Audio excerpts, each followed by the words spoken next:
So David A. Williamson is a native of Yanceyville, North Carolina, and he had been deeply affected by identity confusion and other race-related traumas.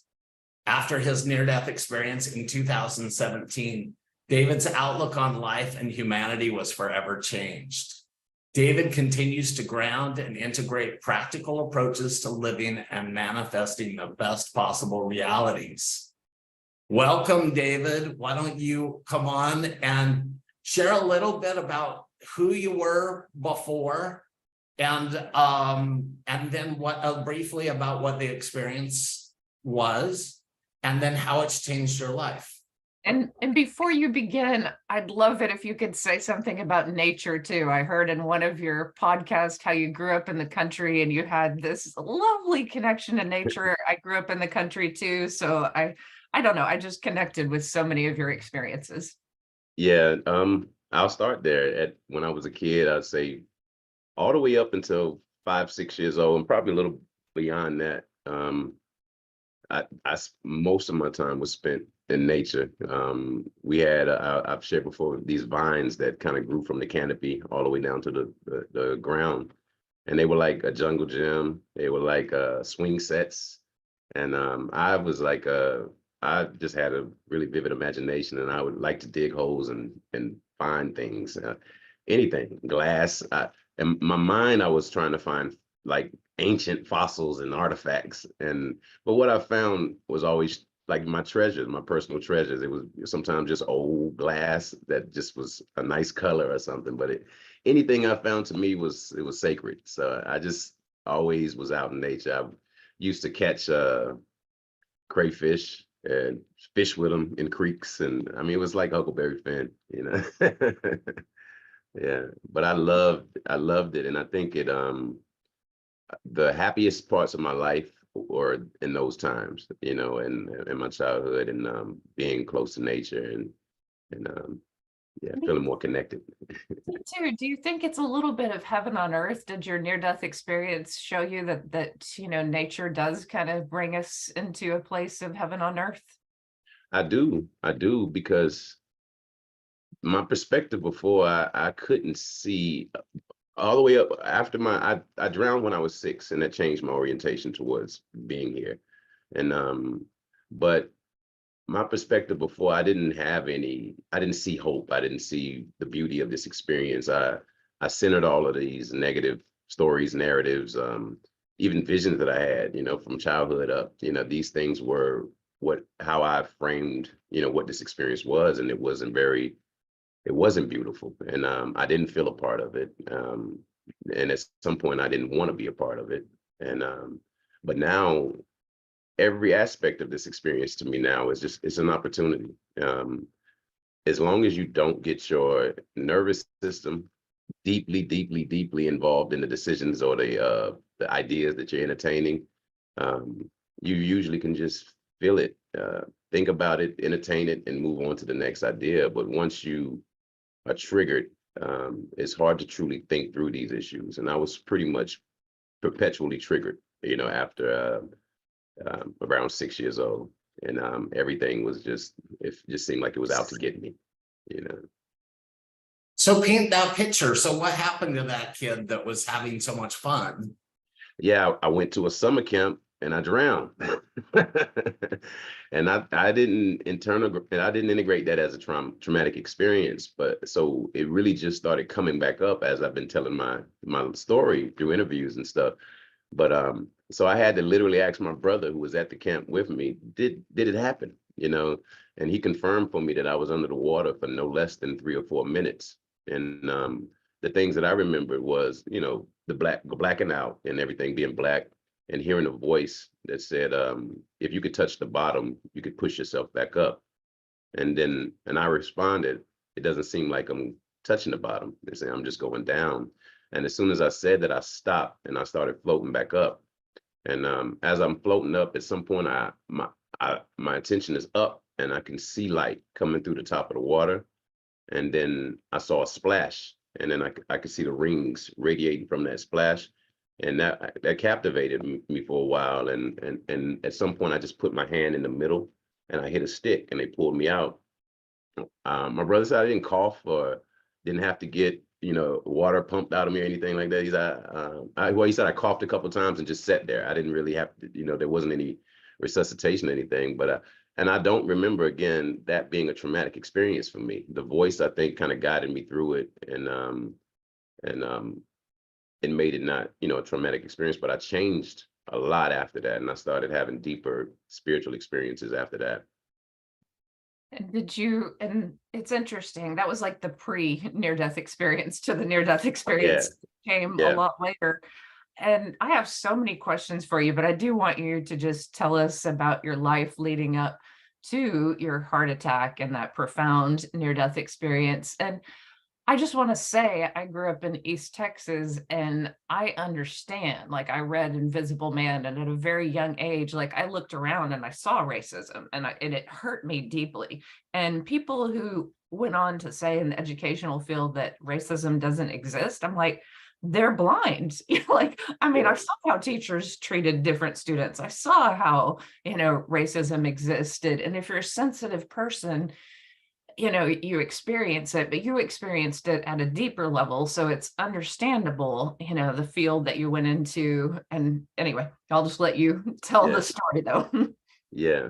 But I would, early in my life, I've always had really strange spiritual experiences, but early in my life, seeing the KKK and seeing, marching up and down the street, those things, and just the whole racial tension that I grew up in, it just pretty much informed how I felt everybody dealt with race. Like I just assumed this was the normal way to deal with race. You're just supposed to hate each other, because I didn't see a lot of relationships that were good. And then even if I did see interactions, when they left, you would hear comments like, this person is this or that, but I never really saw a whole lot of just healthy relationships, across racial lines. And so I didn't pursue them in my life. I didn't trust. I just hated the same way that I felt that I was hated by them. And then when I drowned, and after that, I started seeing what appeared to be like timelines of the future, and it was always negative. It was a lot of death, and it didn't give me a lot of hope, and then I also had a memory of what seems to be a memory of being in Hiroshima and Nagasaki. I started seeing that vividly at age 6 as well, and it that deeply affected me. It made me it made me really sensitive about war, and about like I didn't like the idea of war. I didn't trust that nuclear weapons would not be used again, and I didn't like it. So I went through my life having all these deeply connected in many ways spiritually, but still this narrative is the only thing is guiding, how I operate in life. Hating, being sick for years and years and years, from hating people, and just assuming that they hate me. So just almost inventing a volatile environment everywhere I go. Everybody hates me. They all hate me, and digestive issues for years, lost my gallbladder, hypertension, and then the heart attack happened February 7th, 2017. My valve ripped February 1st, 2017, and the pain was crazy, but I played football, so I have 7 herniated discs, 2 torn, 2 bulging, and I assumed that it was just some back pain, so I just tried to integrate it. And then 7 days later, I felt it. I finally felt it in my chest, because before it was only in my shoulder and back. And I started feeling the effects of it at the 7th day, and I had to go to the emergency room. And well, once I got there, I tell the joke about cussing the guy out, often, but because he wanted me to sign papers, but I was pretty much about to pass out. And I always want to make sure I'd say too that I apologize to him after that, because I felt bad for being, so anxious that I didn't consider him, fully. And but once I was on the gurney, which was pretty immediate, pretty quickly after I got there, I was out, and I was still in my body initially, But as they turned the corner and I could see the doors initially for a second, I could see the doors to where I was going to be going into where they were going to be defibrillating me.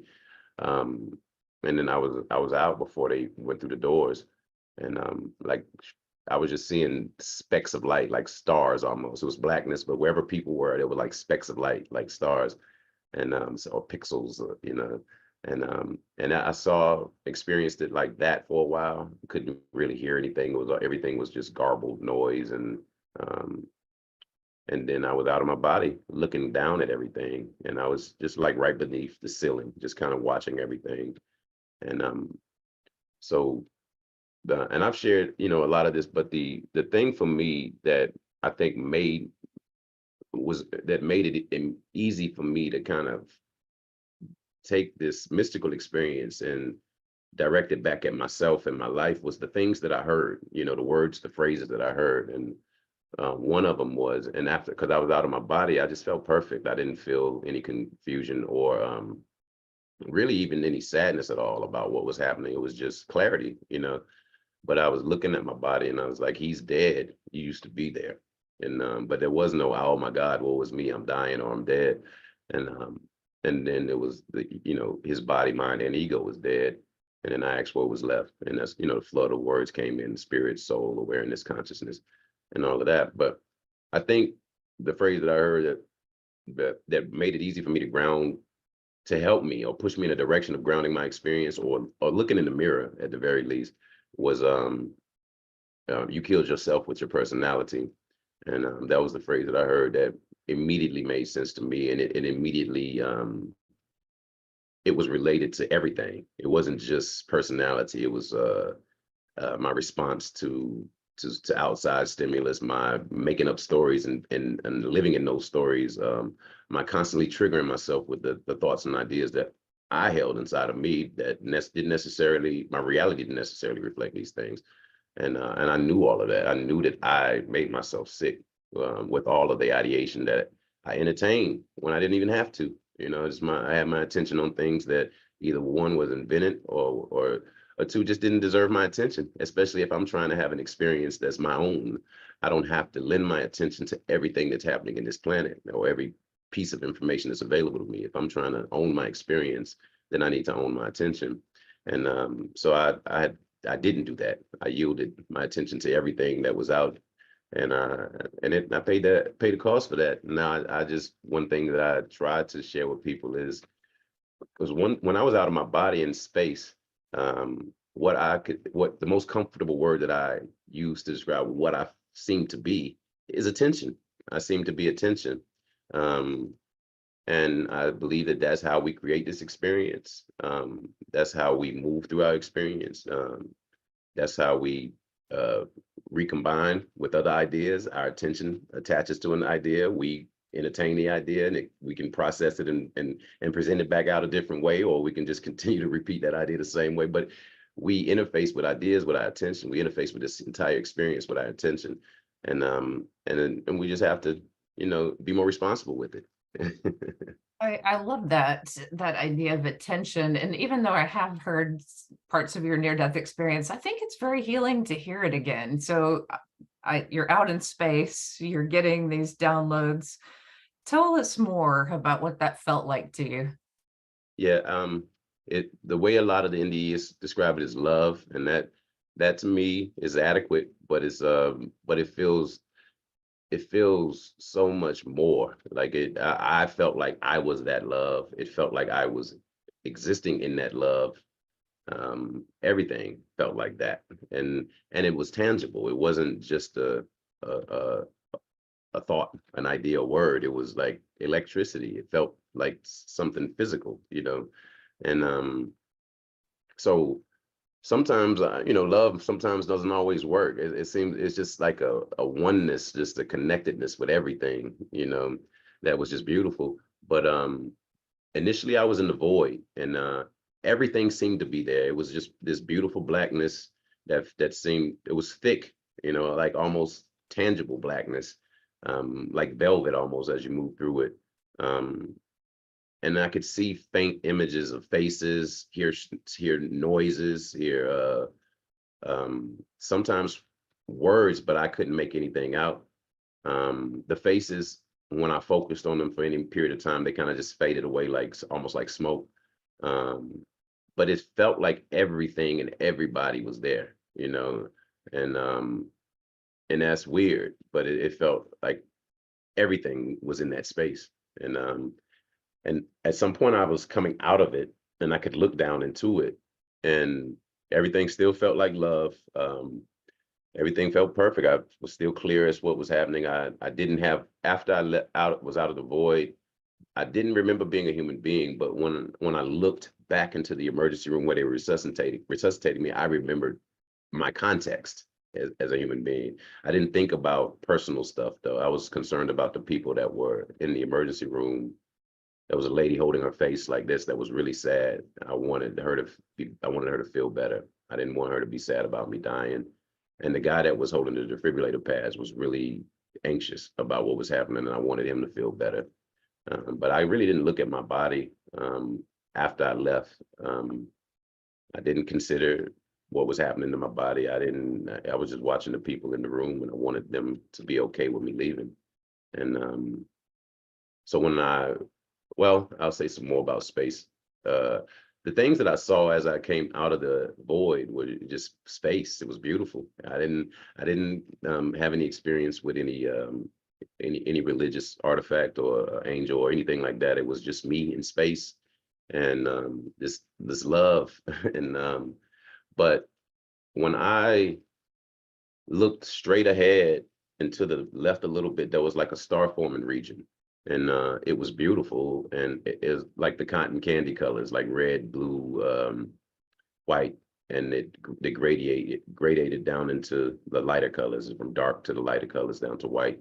And then it was also, white clouds as well. And you could see the faint stars forming inside of that area. Everywhere that I looked, I typically just, the distance between me and that space disappeared. But as it related to the star forming region, I stopped at the clouds. I never went into the star forming region. And I didn't think or talk about within myself why I shouldn't or should do it. But it seemed like that was just a place that was sacred and I just shouldn't enter it too closely. But everywhere else, I just kind of zigzagged all over space and just was looking at things. And I saw this asteroid, and I mention it sometimes, but I don't always. But it was like a red rock, and it was circular, but half of it had like a band around it, almost like it wasn't a naturally made, structure, but it didn't have a signature. Like everything else still emanated that love. That seemed like a rock. You know what I'm saying? But it looked strange, and so I stared at that for a while. And then I just, like I said, I wanted to travel. I could see the light. The emergency room where I was being worked on was down and to the left. The light was up and to the right, but it was very, very far away from me. And it looked like a star. It looked like a big star that was very far away from me. And it had a pull. If I didn't intend myself to move any direction, I would slowly, move in that direction. But I wanted to travel, so I didn't let myself get pulled in any direction. I just moved around and it was like everything was and the was like a lot of words, like what is that, like well, wow. It was so many. Meant a lot to me when I was in space. And it helped propel me through space. Every time I looked at something and said, I moved to it, and I understood what it was in that moment, almost instantaneously. And yeah, that part was beautiful. I felt like I was growing. I felt like when I covered the space, like I knew the space. I knew it all. Every space, every bit of space that I covered, I knew it instantaneously. And I felt like I could just do that, just continue to just move through space and learn. And that's what I was probably going to do. And there is a thought deep in me is that I might have eventually stumbled upon Earth, but I seemed so far away that it didn't seem likely in that moment or in that space that I was in. So. I have these dreams where before this life, friends and I are like ribbons of light in space, just kind of merging with one another, just flying around. So I think the soul does that. Like there's a lot of souls over there who want to just experience that freedom. So that's so cool that you're validating that. And did you get pulled towards that loving light? I got pulled when when I wasn't moving. Like if I was just sitting and kind of just observing, I could feel movement in that direction. It wasn't like a jerk or a snatching or any like really aggressive pull, but it was a slow kind of moving in that direction if I didn't move anywhere. But anytime I moved, that pull wasn't noticeable. I could move. I was free to move, but that pull was, I could feel it whenever I stopped, you know. Yeah. And it felt almost just like, if you consider it scientifically, if it was a huge star, then it would have a strong gravitational pull. So it kind of felt literally like gravity, like it was just pulling me in that direction. So And what happened next?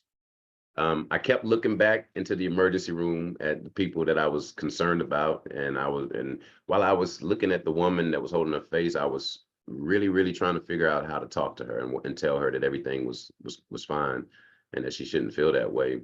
And they resuscitated me when my attention was in that space.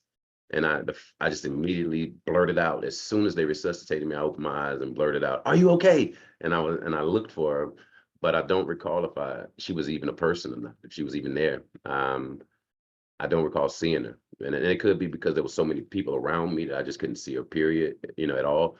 But I don't know if she was even there. And and then I looked at the guy that was holding the defibrillator pads and I asked him if he was okay. And but the first thought I had was, damn, they woke me up. I couldn't believe they woke me up. Like I just wanted to travel through space. I was a little bit disappointed, but I did want to make sure that the people that were in there that were feeling so much, I wanted to make sure that they were okay. And after that, I laid back, and this is a funny part that I don't always share, but there was a guy that was like in my face, like really, really close. I don't know if he was a real person or not. And but he looked like Shaggy from Scooby-Doo. And and his eyes were really wild and he was really close to my face and he said, "What did you see?" And I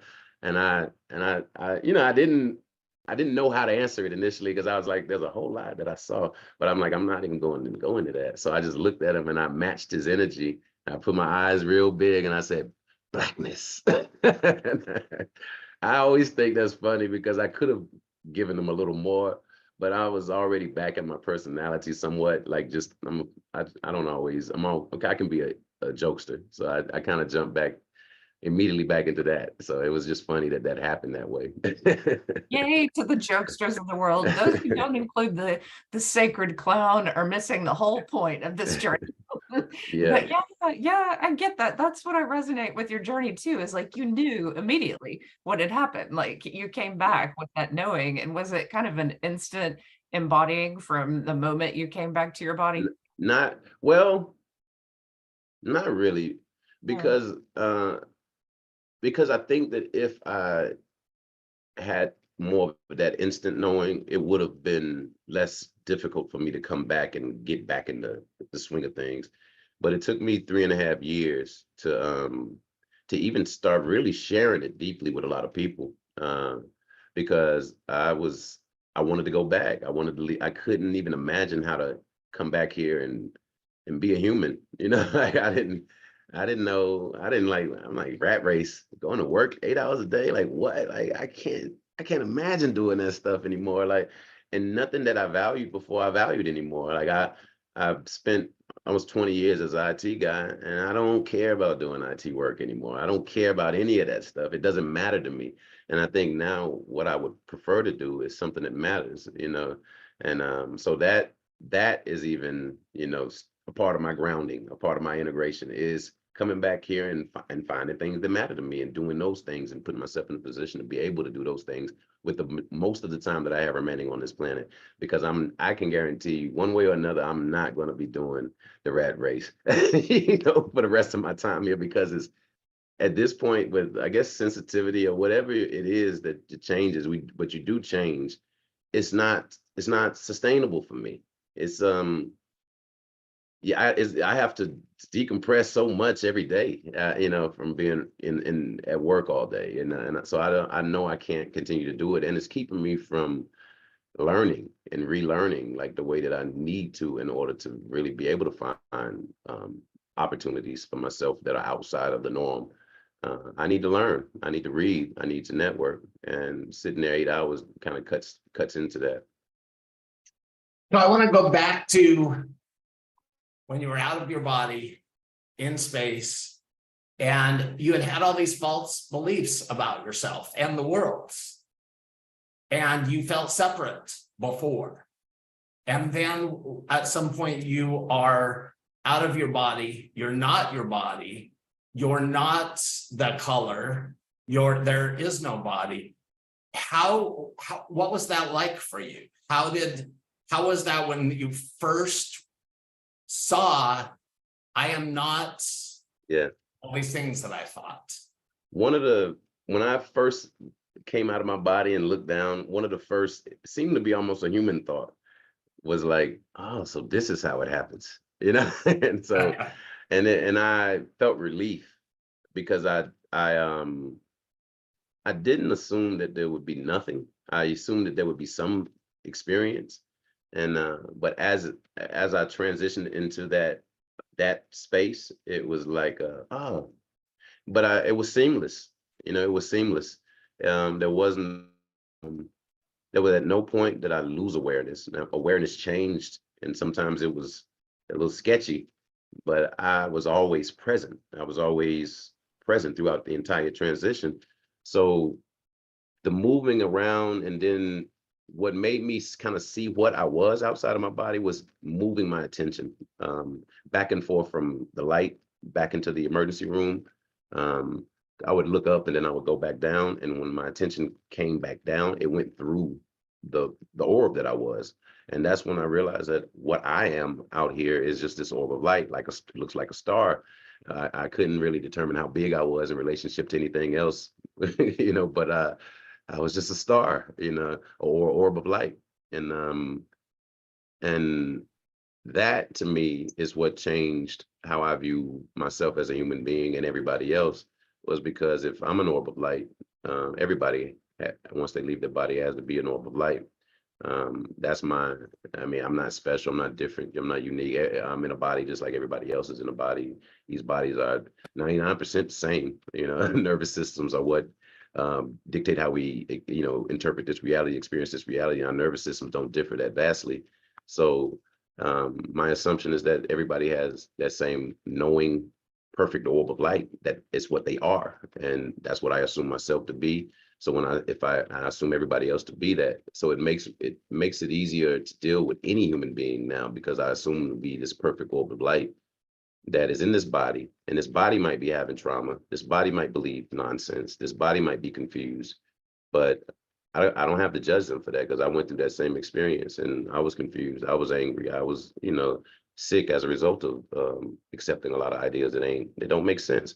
There's no reason for me to hate anybody for doing the same idiotic thing that I did. I can sympathize with them and I can try to walk with them, into a different way of looking at reality if they're open to it. If not, I'm just not going to feed any kind of anger. I'm just not going to hate them. I can't do that anymore, because I know how that turns out. It doesn't work inside of me. It doesn't work with me, and it didn't allow me to think clearly. So that's not my orientation. I'm not going to do that. How do you see? Okay, so some of the people in North Carolina and so forth, do you see them differently now? Like some of the racist people and do you see them just the way that you saw them then before the ND? Has it changed since? How do you see them? Now everybody is just a beautiful human being having a human experience, and I don't really care what kind of ideologies they carry with them, because I know that it's attention. If you are born into a circumstance where there's a lot of specific kind of ideas that are being spread, and everybody accepts them because that's just the way it is, you're more of a victim of that than you are a person that needs to be kind of chastised or hated for that. And I was that way. I grew up in a town where that was just a normal thinking. And so people back there, I look at I was a victim of that. So the people who are victims of that are white, black, they're every color, every race. So I look at them as victims of that as well. And that's it. And I can sympathize with them, understanding that they are not behaving in their perfection.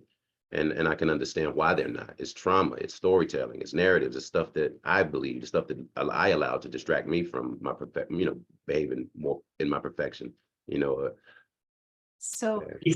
I have a question from a viewer about that exact topic. And she saw your video and she wants to know, like, how do we heal systemic racism, and how do we go about working to heal, all the different types of trauma that people do experience? Because, that's part of it. And how do you not experience burnout too when you're working with traumatized populations of people? That's something she wants to know because she works with in that area. Well, for me, to the healing from it was partially it's been unlearning, like unlearning triggered responses, unlearning prepackaged responses, unlearning ideas that I thought were just truth, unlearning all of this stuff that is just not truth. That once you look at it and you realize that it's not true, and it's going back through your life and seeing where you started accepting these things and change the orientation that you had when you came here, because the orientation that children have when they come here is pretty open. They're not rigid, and they're not functioning with a lot of small guiding principles. They're just kind of open, and they're moving forward, and they're open to everybody and everything around them. And so the more we accept these identity things, these ideology things, our perspective gets smaller and smaller and smaller until our experience becomes limited by the very ideas that we've put our attention on, and assume have to be real. If this stuff has to be real, then I have to function in an XYZ way in order to just be here. But once you drop the attachment to the ideas and the ideology, you have the freedom to be whatever you want to be. You have the freedom to choose and relearn and reframe all of these ideas that exist here, because an infinite number of possibilities exist here, but you can't experience infinite. You can't experience it all in a single lifetime. So you have to be pretty clear about what you want out of your experience and put your attention there. And there's always pleasant surprises. You can move your attention, as you feel free, but holding it a little bit more closer to your core allows the things that you put it on to actually manifest. It increases the likelihood of they manifest and becoming the experience that you're having. But when you dilute your attention and you want to save the entire planet at the same time that you want to create a beautiful experience for yourself, it makes it a bit more difficult. So I would say our attention, that relationship is important. Keep your attention focused on the things that you want, out of your experience, so that you can have the best experience that you can, that you could potentially have here. And then participating in every other game that's being played on this planet is so much easier once you are grounded, once you are clear, once you are self-aware, because it's not an emotional pursuit at that point. It's not a anger pursuit. It's not a hate pursuit. It's a responsibility pursuit. We're responsible for making this planet better. We're responsible for learning how to behave, and there's no external force that's going to do it for us. There's no external force to blame for our misbehavior. We have to behave better, and it's as simple as that. And as mystical as my experience was, that's a very normal, like it's a very human and grounded physical solution to a lot of the problems that we have. We just need to be better. We need to treat each other better. We need to stop, living through the narratives and the ideologies and the identity stuff, because it's not necessary. It's not. And as far as avoiding burnout, well, I realized in coming back and talking to different people that I'm a reflector in human design, and so I don't have internal. I don't even know all of the language. It's all new to me, but nothing is like nothing is really on, you know. So I don't naturally I don't hold on to the ideas the way uh what I've realized is that I don't have to. I can entertain any idea that I want to entertain and just let it go. And whereas before I was holding on to all of these ideas and they affected me deeply and it made it impossible for me to help other people because all my junk was in the way. How can I hear and receive and integrate or take in something that's being presented to me if I'm already full of a bunch of baggage? So the way to keep burning out is goes back to the unlearning stuff, is disconnecting from rigid orientations, disconnecting from conclusions that you've made about reality that aren't based in reality, they're based in narratives or based in trauma. Get rid of all of that stuff so that you're at a blank slate. And then now, anytime any idea or thought comes up, you can entertain it, you know, as it comes up, versus constantly having to battle with all these different ideas at the same time, and then trying to help somebody else who's dumping more ideas into you. Empty yourself and to let them pour themselves into you, dump that out, and then go back to you, you know. And you can do that through a lot of different ways. I mean, grounding, as Felice spoke about, there's a lot of ways that you can, when you detach from or leave a situation where you've been in some intense kind of engagement, to just kind of get back to yourself. But it's flattening your nervous system back out, getting your nervous system back to you, getting back to your normal, and being very mindful of that. Like being very mindful of when you're triggered or when your nervous system is responding to something in a way that is not necessarily that is unhealthy, but it's just extreme, and you're feeling it, and it's worth taking note of and trying to understand where it's coming from. And anytime you feel these extreme nervous system responses, you should pause and figure out where that energy or what information am I responding to? Because sometimes it's old stuff that's just embedded in our bodies. And it's time to let some of that stuff go, because it distracts you from receiving new information and being really able to help people and to let them pour their pain or their story into you without it affecting you, you know.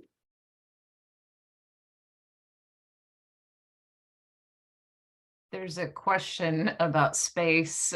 She says, was it unlike what science tells us about how the universe works, or was there anything that you saw that really surprised you, perhaps besides that asteroid?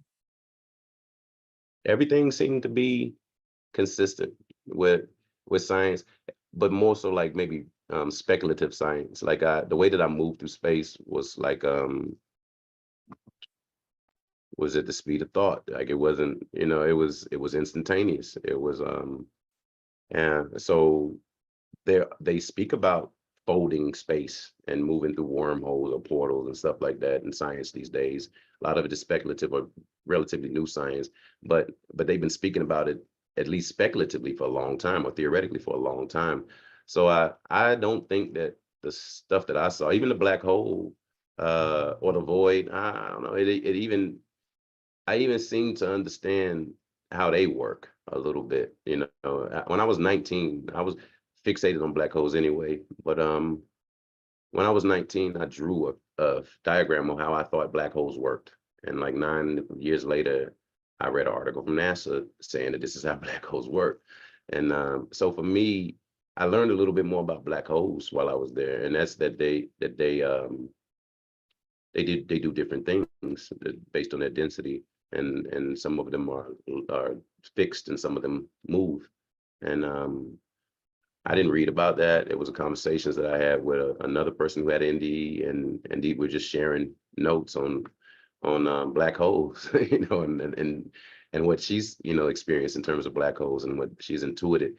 But a lot of that can be confirmed in science. A lot of the ideas that we shared, you know, about black holes. So I don't think that it really conflicts with science.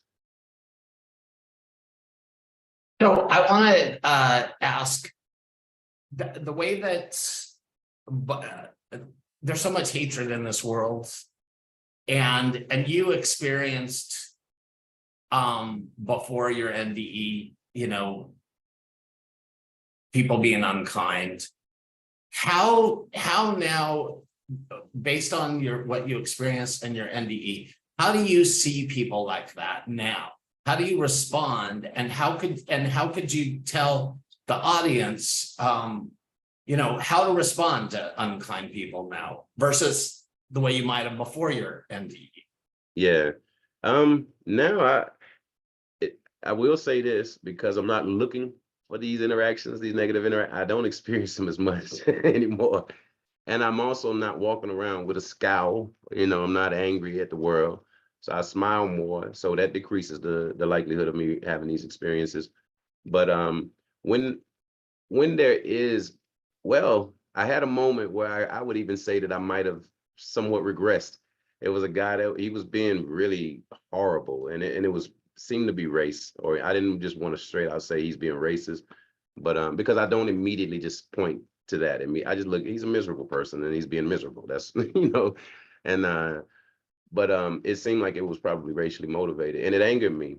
And he kept talking about something other than why he was really being that way. And I leaned in close to him, and I just told him, shut up. I said, shut up. I didn't yell, I didn't raise my voice, and I said it 3 times, like, shut up, and and then I just walked away. And that's not, I wouldn't say that that's a healthy way of interacting with the person, but it's better than what I probably would have done in the past. But and even that, I was disappointed in myself for that. I remember even leaving, saying to myself that I should go back and apologize to him for telling him to shut up after he made me feel so horrible. They didn't serve. I was sitting in the restaurant for like 30 minutes and nobody came over. And then when I spoke to him about it, he said it was because I had a cup from outside. And I said, well, you could have told me that. I would have threw it away, but you're just sitting here hating me. I'm just sitting here thinking. Would you say you have more of a Yeah. compassion now for people like Far that more. than you used to? Far more compassion, because if I don't trigger anything from this person, like if I know that my nervous system is flat and I'm not approaching this situation with any kind of bias, I know that I didn't elicit that. If I know that I didn't elicit that, then this person is just who they are, and I don't have to take that personally. I don't, and a lot of what I do now, sometimes I just laugh and walk away, but I'm not going to engage with anger. I'm just not, because I don't see the point of it. Like, there are some people that you can feel when there's a conversation that can happen, and then I'll start a conversation. But then there's some people that they feel like brick walls, and I'll just kind of smile. I might shake my head and just kind of like, take care, and just keep moving. But it's not gonna be volatile. I'm not doing that. Yeah, Right. that's there are ways to calm people down. I found, like someone had something in the chat of you would be great working with young people, and I think you would, like, high schoolers, college students. And every time I meet a group of students, I tell them, look, I know you may have had trauma with other teachers, but I'm your cheerleader. I'm here to help you. This is who I am. I love each of you and want you to succeed. And just by telling people, that smiling at them the way you say, Yeah, by meeting them with good energy, it really does disarm people, because I yeah. think most people want to have a good experience in person with others. Like they want to. We want to play like children. We want to Mhm. like one another, and it's almost like you set it up in a way for more of those interactions to happen.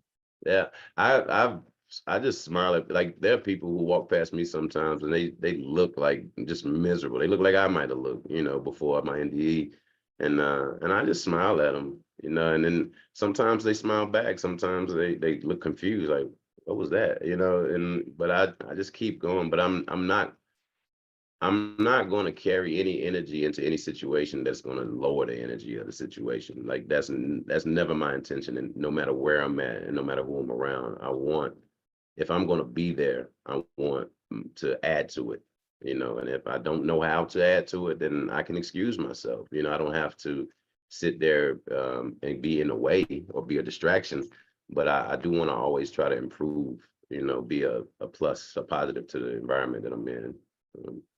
That is the NDE phenomenon. I think I walked around smiling at everyone, and it's amazing how many people are miserable, or how many people Yeah. feel crazy for smiling. They're Yeah. like, but there are the people that are glad. I used to think people who were happy were fake. I did not trust happiness. It was not a part of my reality. I was miserable. And every time I saw people smiling and just giddy all the time, I'm like, yeah, they're just fake. And I didn't even allow myself to have close relationships with people that way. I just was like, I don't even want to be around that fake stuff. Ain't nobody that happy, you know? And I know now that that's crazy, you know? That's crazy to think that way, you know? I know it is like it's so different. You sound like it was just such a huge change from who you were then and who you were Yeah. after the NDE. And I love stories like that. I resonate with that. And how do you tell someone who's kind of lost in that anger, that they can find greater joy? I mean, how do you reach like maybe even angry younger people? Yeah. One thing I say, because there was some feedback I was getting from young, and they might pop up every now and then, is that this is like a sellout orientation. These people hate you. You're not supposed to talk all this love stuff. That's selling out. And what I say to that, because that I probably in that age that the people that are saying it, I probably would have thought the same thing. Like, oh, that's Pollyanna stuff. That ain't gonna work. All that lovey. But now what I've come to realize is that I carry so much hate. It it could perhaps been transmuted and became energy that propelled me to do something, but it never did. Hate is really not going to create much. For one, um, it's coming from a lower part of your brain. It's not coming from a part of your brain, and it keeps you stuck in a lower part of your brain that doesn't really allow you to think super clearly. So you can create this whole framework that sounds logical and all of this, like I did. I studied all kinds of philosophies and religions that gave me a whole lot of nice words to explain my ignorance, but it sounded good, but it was still ignorance. It was still bias. It was still storytelling. It was still making stuff up to fit what it is that I'd already thought about reality. So hate to me, it's if you're going to function in that, you better do something. You better build something. You better create something. You better constantly get that energy out of you every day. Because if you just sit around and hate, which is easy to do in the internet age, because there's so many people that all they do every day is sit and send hate all over the internet, and they don't get up. They don't get up and go out and build nothing. They don't get up and go out and run, or they just sit and hate on the internet all day. Like, it's easier to do that now than it has been in the past. So it's a dangerous kind of cycle to get pulled into, of just hating and doing nothing. Because in doing something, at least you'll get some good chemicals pumping through your brain, accomplishing something. And it might give you the opportunity to change and be like, okay, this hate exists. I'm feeling all of this stuff. But when I do this, for some reason, it feels good. And if that thing that feels good is actually directed at fixing some of the problems that lead to your hate or that lead to your anger or disappointment in reality, then now you're fixing the problem and you're using the energy in a productive way, and that for me is all that it boils down to. While I was hating, I wasn't creating. While I was hating, I wasn't building. While I was hating, I wasn't fixing problems. If I had took everything that gave me that hateful orientation and said, what could I point to that could make me feel better? What could I do that could make me feel better? And I actually did it, then I probably would have found some peace in that. But sitting around doing nothing but hating and thinking and making up stories inside of your head and then speaking to other people in like an echo chamber that kind of just affirms your bias as well, you're not going to grow. You're not going to do much that's going to be helpful to the system itself. And that's another part of it, is that some people do understand these concepts very deeply, but it's only within their circle. Outside of their circle, everybody is not. These concepts don't apply to them, and that's not reality. That's not reality. You can't. That's a part of the problem. That's war. That's a war mentality to say that only the people in this circle matter. Everybody outside don't matter. That's what creates a lot of the problems that we have today. So yeah. So back on the other side, did you go to the light? No, I go ahead. I'm sorry. You didn't. No, yeah. So did you go to the light? And then, so where did you get this realization from? Did you experience? Did you have any guides, or what did you experience? When I sat in space, there were moments where I just looked and just looked around, and it just felt like I was becoming one with the reality. And in that moment, like, one thing that I used to say to myself when I came back is, like, I felt like I understood like the makings, of the universe, like how it's held together. I felt like I was gleaning that. And um, not to say that any of that or all of that knowing stuck or anything like that, but I Right. think, yeah, what's happening with me, and I think here now is just, it's unlearning more so than it is some mystical, magical learning that's happening, Right, unlearning what you thought you, Yeah, yeah. and I think the So would enemy you is say that creating you an opportunity. knew, you just had this instant knowing? Was it like a remembering maybe? Remembering is perfect word for it, because I think once you get all of the noise out of your system, once you get all of the noise out of yourself, you are more receptive. You are more self-aware. You feel your body even. Like I feel my body change, and and that it gives me the opportunity to know, to be aware that a thought might come from that, or there may be or impatience may come from that, or anything might come from the physical change that may happen. But it's just my awareness is just really in me most of the time, and I'm paying attention to my nervous system. I'm paying attention to how I respond to things that I might have been triggered by in the past. I'm paying attention to all of it so that I can kind of gauge my own growth. I think it's really important for me to really ground, and that's going to be a forever process for me. And but along the way, the self-awareness is just increasing to the point where um I don't know, it it makes me want to be better. Like it just makes me want to be better and constantly trim the fat, and get rid of all of the information and stuff that's not necessary for me to have moving forward in my experience. Yeah, so what are some tools that maybe you can share with people that you have implemented in your life to do Yeah. that? Yeah, one of the biggest thing is, to me, whatever the event is, whether it's an NDE, a psychedelic trip, or just some spontaneous kind of happening, like really, really pay attention to that event. Like make note of when it happened, make note of any changes that are in you as before and after. Make note of all of the differences. That pivot is where I think the opportunity is. The seeing yourself before, seeing yourself after, that's the pivot that creates the opportunity to truly become something else. And I think it's spoken of in ancient times. I think it's spoken of in the Bible. It's spoken of all the time, I think, throughout history. Excuse me. But I think in that pivot is also the time where you have to start unlearning or relearning ideas and concepts that you've been so attached to, that led to your passionate. My passion was attached to a lot of ideas that I've later come to find out they weren't balanced ideas. They were very biased and centric. And as I unlearned or detached my nervous system from these ideas, because I don't think our nervous system should be attached to ideas in that way, you can hear the information without there being a trigger, and that's the important part, is the things that triggered you the most. Learn to not be triggered by them. Expose yourself to them. Go deeper than what you had been before in that idea, so that the idea in and of itself just becomes less of an issue for you. And that's kind of what's happening in my life spontaneously, without me even really having to be involved in it. I'm more open to meeting other people, so I'm meeting other people, and I'm meeting other people from all walks of life, and they're teaching me. They're teaching me that my biases that I had before were lies, and it's a constant confirmation of that. Like I'm constantly seeing that the way that I was before was part of the problem that disallowed me to see the beauty in every human being on the planet. Whereas no attachment to identity, no attachment to ideology, or any of the triggers that I had before. Everything is just an opportunity. Every person is just a repository of knowledge, of information that I can learn from. That's it, and they're And vast.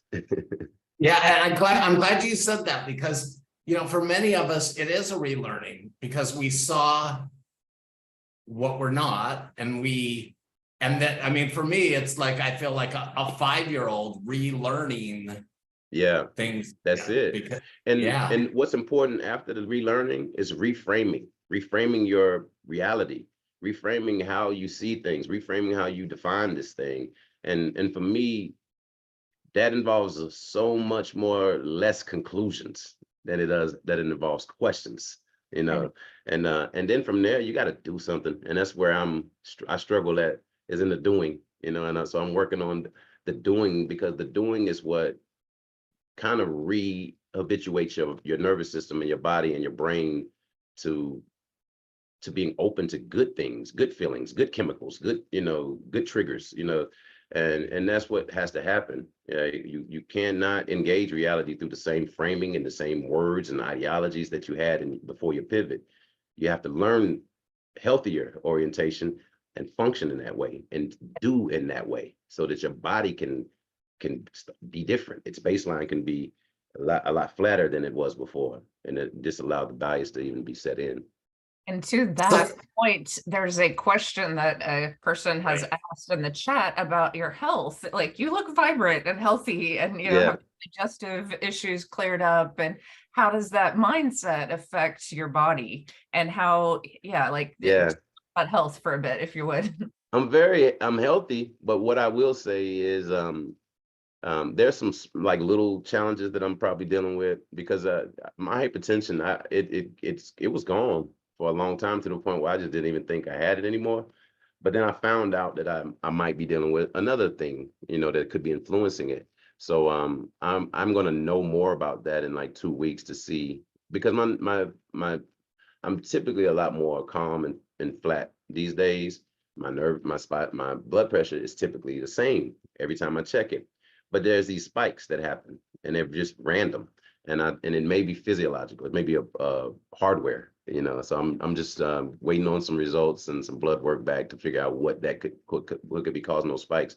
But as far as like my thoughts, and the only thing that really keeps me now from being clear and kind of always kind of at peace and feeling good inside of the body is just, you know, other people's stress, you know.